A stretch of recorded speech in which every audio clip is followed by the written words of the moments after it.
Happy opening day eve. The Bulls play their season opener tomorrow versus the Detroit Pistons. Let's get straight into it.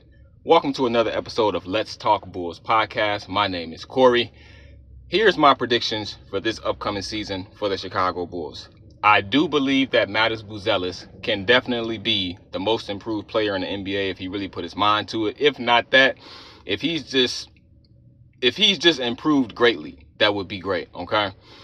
I think that the Bulls can win between 35 and 41 games this season. And that's with Zach Collins being out for the first 4 weeks of the season. And that's also with Kobe White being out for the first 2 weeks of the season. He may be out even longer. So I think that this Bulls team this year has a stronger mentality. I think that they're going to have a fighter's mentality. I think that they're going to have an aggressive mentality and a defensive mentality this year. That's just me. That's what I think that the Bulls are going to do this year. So can Matas Buzelis win the most improved player award for the whole entire NBA? I believe that he can if he puts his mind to it. He seems to be pretty locked in. From what I hear, he's been in contact with D Rose, just getting some advice from him on his second year in the NBA.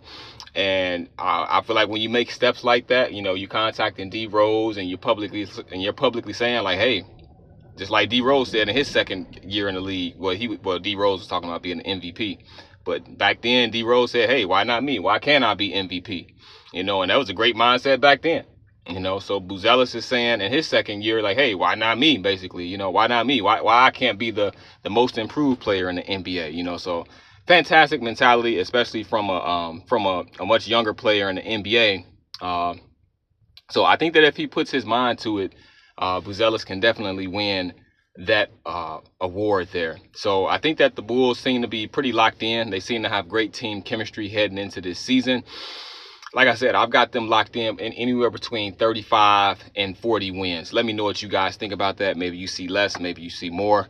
But I think that that's a good amount of games to win for them. When you look at the Eastern Conference, the Eastern Conference is still the lesser conference in the NBA. The West is completely stacked. It's a story for a different day, but the East in the NBA, you look at teams like the Charlotte Hornets, okay? They're a little bit improved from last year, but you look at teams like the Charlotte Hornets, the Brooklyn Nets, okay, the Washington Wizards. I know I'm forgetting one of these teams. I know I'm forgetting a team, but anyway, at least those three teams right there, and there's a fourth one, but I'm just not thinking about them for some reason, but those three teams right there, the Bulls should definitely beat all three of those teams at least 3 out of 4 times during the season, okay? So, like I keep saying in a lot of my videos here, the key 3 things for the Bulls' success this year is they have to have defense, okay? They have to beat the teams that they're supposed to beat, like the Washington Wizards, Brooklyn Nets, Toronto Raptors, Charlotte Hornets, and then the third key is they have to protect home court. You come to Chicago, you got the people of Chicago rooting for you. They like to see a hard fought game. They like to see, we like to see aggression. We like to see the players playing hard and actually giving a 100% genuine effort. So when you come to United Center, you come to Chicago, and you're defending home court, that's what you got to do. So if they can do those 3 things, man, I think the sky's the limit for this team. We still need a star player, and maybe that player is on the team, maybe they're not. But again, that's a different story for another day. I make videos about that too. Check those out. About the Bulls lacking a true star leader. So I think that overall it's going to be a great season. I think that the Bulls are going to surprise some people. And I think that the Bulls are actually going to make it into the actual playoffs this year. So they may be fighting for a play-in spot, but I think that they'll win. If they do go to the play-in again this year, I don't see them getting knocked out again. I see them winning in the play-in and at the very least making the first round of the NBA playoffs. So that's what I see with them. But getting back to the wins, though, okay? So I mentioned those 3 teams, Washington Wizards, Charlotte Hornets. Why do I keep drawing the blank here? What's the other team? Toronto Raptors. Okay, so I've mentioned teams like that are, you can assume that they're going to be at the bottom of the Eastern Conference standings. The Bulls have to beat those types of teams at least 3 to 4 times during the season. And then in the Western Conference, you have teams like the Utah Jazz, Sacramento Kings to a certain extent. I don't know what they're doing over there. I don't think a lot of people know what they're doing over there. But those two teams come to my mind too. The Bulls should beat them at least once. I know they only played them twice during the season, but at least once. So those are wins right there.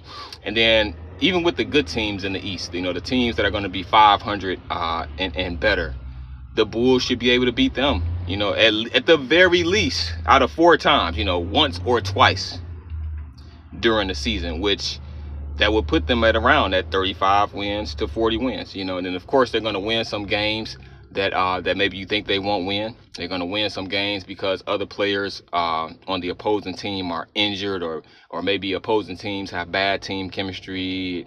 They're tired, exhausted, whatever. But the Bulls have to take advantage of that. And then also, like I've been saying in my videos here, those three key things that I talk about. I know that I talk about defense, but within that defense are 2 other things that the Bulls need to do too. But they're kind of synonymous. They have to have fight to themselves, but then they also have to have aggression. So Zach Collins is out for 4 weeks. Kobe White is out for a couple of weeks.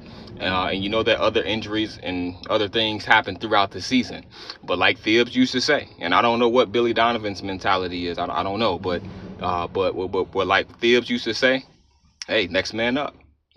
Somebody's injured, somebody's out, somebody's not playing up to par, somebody's not meeting their potential or whatever. They got to get benched. Like, hey, all right, hey, be ready to get called on. You may be used to only playing 10, 15 minutes, like a Jalen Smith, or somebody else on the team, that's not getting a lot of minutes. I know Dalen Terry, he doesn't get a bunch of minutes, but he's a solid player. Everybody just has to be willing, mentally to say, okay, hey, such and such is injured, such and such is not playing, a productive brand of basketball or whatever. You're like, hey, shoot, hey, it's time for me to step in, next man up. Everybody has to have that mentality. I mean, of course, you want to have team chemistry, you want to respect your teammates and things like that. But at the same time, it's like, hey, okay, well, if such and such is injured, or somebody's, slacking or whatever, just on a bad, shooting bad, or just not performing well, like, hey, take advantage of that, And it may sound selfish, but hey, take advantage of that. Next man up. Zach Collins is out, so hey, now Jalen Smith got to do his thing. He's got Jalen Smith has to do his thing. The rookie that we have, I believe I'm bad with pronouncing some of these foreign names. I think it's pronounced Obrich. He got to do his thing as a rookie. I think he's on a 2-way contract, so that's a little different. But he's got to do his thing. Vooch, if the Bulls end up keeping him, he's got to do his thing. So yeah, we'll see. I think Josh Giddey is going to have a great season. I think that Josh Giddey has a greater chance of being an all-star than Kobe White. That's just my personal opinion for this upcoming season. I do think that Kobe White may come close to it, though. This is a contract year for him, so it would only benefit him to really ball out and have the best season of his career. But we'll see. Kobe White can be a really streaky shooter. He can be inconsistent at times and things like that. I know he averaged 20 points a game last year. And let's just hope that he can build on that. Maybe he can come out and drop 25 a game, once he gets healthy, so hope the best for him. As people always talk about, you hope that Patrick Williams can step up and just assert himself and play with certain aggression and things like that. Yeah, and so those are my predictions for the Chicago Bulls. I predict that Kobe White will have a solid season. I think he'll be a borderline all-star. I think that Josh Giddey is going to have a great season. I think he's going to average almost a triple-double, if not that. I think he has a greater chance of being an all-star than Kobe White.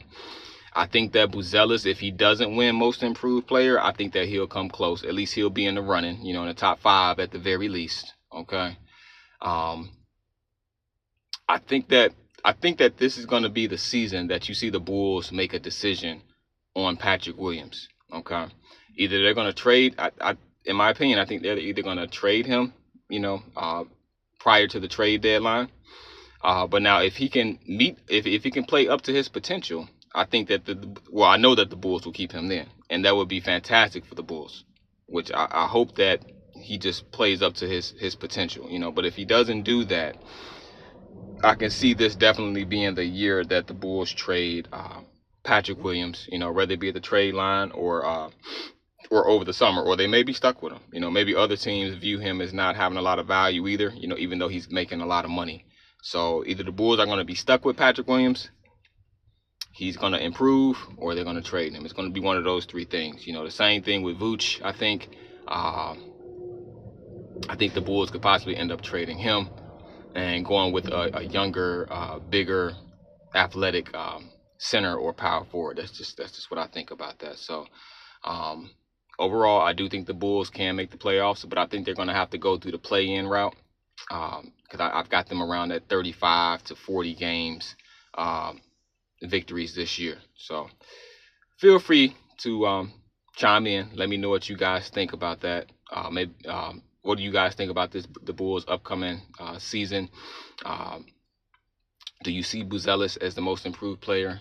Do you see Patrick Williams finally playing up to his potential?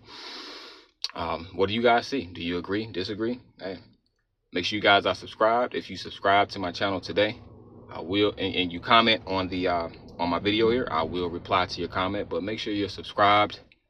If you're already subscribed, thank you so much. Shout out to you. I appreciate it. Thank you guys for tuning in to another episode of Let's Talk Bulls podcast. My name is Corey. Enjoy you guys' season opener eve. Peace out.